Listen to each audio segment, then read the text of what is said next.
ये तो बड़े खेद की बात है अपना वही फेंक दिया है। कि भूमि के एक टुकड़े के लिए हम लोग कुलनाशक बनने को तैयार हो गए।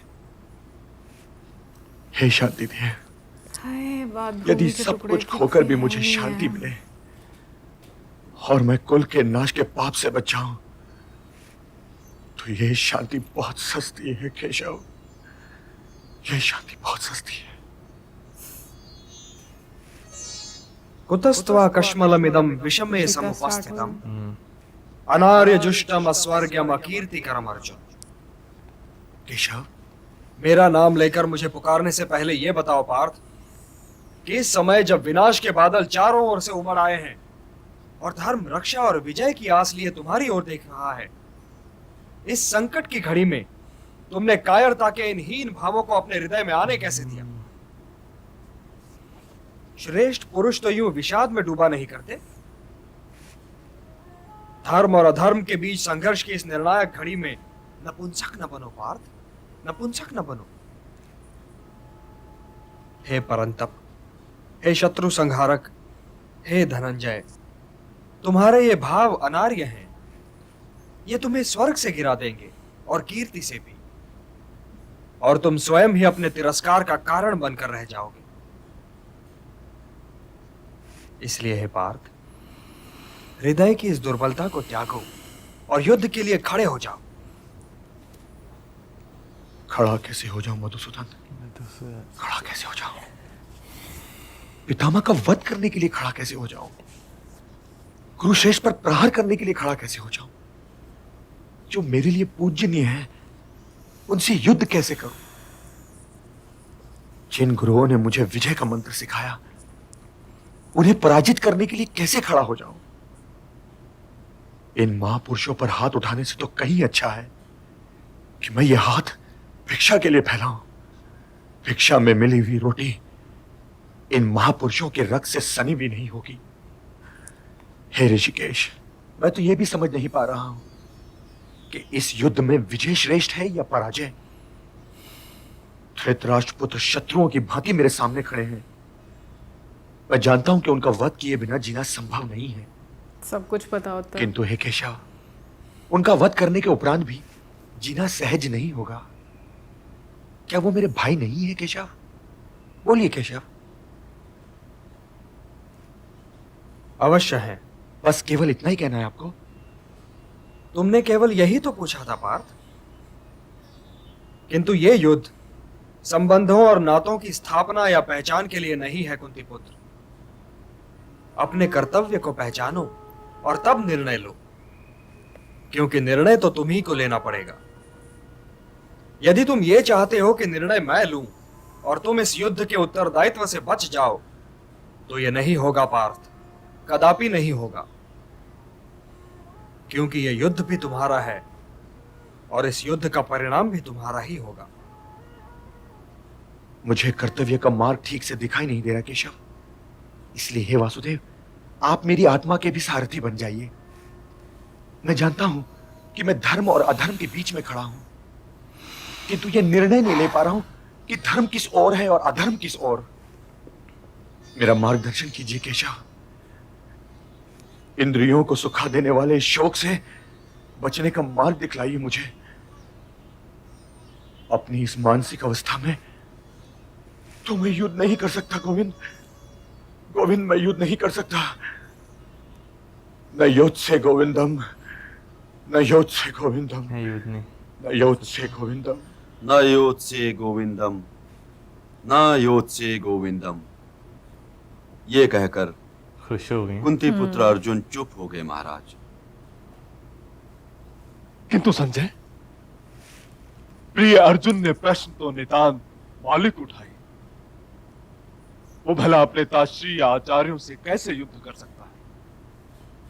क्षत्रिय सभ्यता के भी तो कुछ लक्षण होते हैं। इस विषय में भला मैं क्या कह सकता हूं महाराज? मैं तो क्षत्रिय हूं ही नहीं। किंतु क्षत्रिय की भांति सोच तो अब सकते अपने हो। मुताबिक।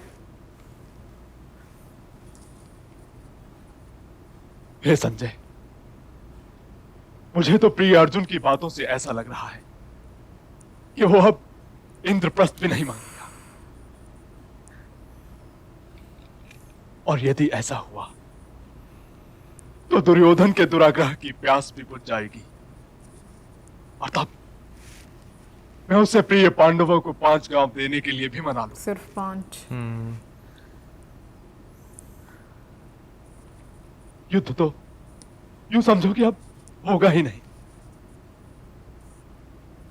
क्योंकि यदि अर्जुन युद्ध नहीं करेगा तो फिर उधर से युद्ध करेगा कौन?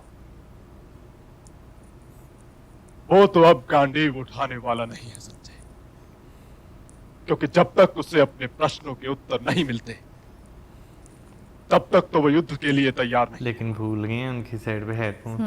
और उसके प्रश्नों के उत्तर तो स्वयं देवकी नंदन के पास भी नहीं हो सकते। हे संजय, तनिक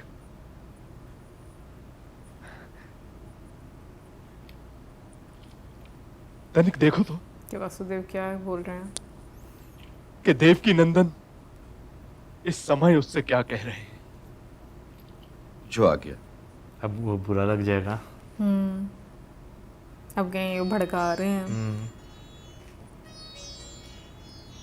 हे भरत वंशज, ऋषिकेश तो निद्रा को जीतने वाले गुडाकेश अर्जुन की ओर देखकर मुस्कुरा रहे हैं। अशोचानन्वशोचस्त्वं प्रज्ञावादांश्च भाषसे गतासून अगतासूंश्च नानुशोचन्ति पंडिताः। हाँ पार्थ, जो चले गए वे तो चले गए, और ज्ञानी तो न जाने वालों का शोक करते हैं और न ही उनका जो नहीं गए। अटैचमेंट। वे तो न विगत के लिए शोक करें और न ही अगत के लिए। तुम्हारी शैली तो ज्ञानियों की ही है, किंतु बात तुम मूर्खों जैसी कर रहे हो। शोक करने से पहले ये तो देखो कि तुम जिनके लिए शोक कर रहे हो वे तो शोक के योग्य ही नहीं है। तो क्या पितामह या गुरुश्रेष्ठ आचार्य शोक के योग्य नहीं है केशव?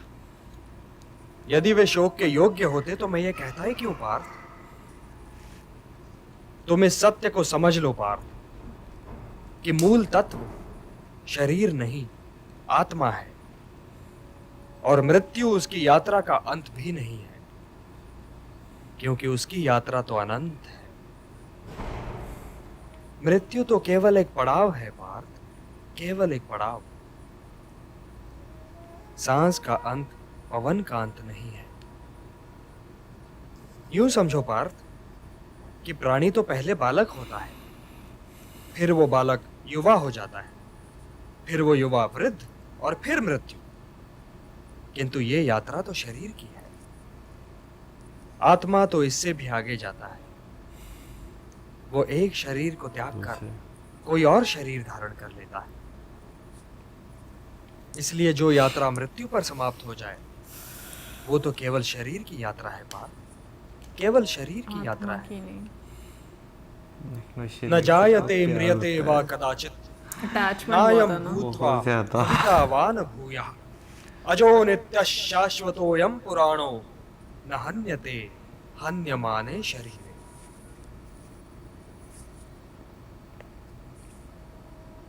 आत्मा की यात्रा तो अनंत है पार्थ, और उसकी यात्रा के एक बिंदु पर शरीर पीछे छूट जाता है और यात्री आगे निकल जाता है, और वो बिल्कुल वैसे ही कोई नया शरीर पहन लेता है जैसे हम पुराना वस्त्र उतारकर नया वस्त्र पहन लेते हैं। वासांसि जीर्णानि यथा विहाय नवानि गृह्णाति नरोपराणि तथा शरीराणि विहाय जीर्णानि अन्यानि संयाति नवानि देहि। हे पार्थ, विनाश तो आत्मा को छू ही नहीं सकता, तो फिर शोक कैसा? और किसके विनाश का? क्या वस्त्र के विनाश का? किंतु वस्त्र तो अमर नहीं होता, वो तो त्यागे जाने के लिए ही होता है। और आत्मा मरता नहीं, कभी नहीं मरता।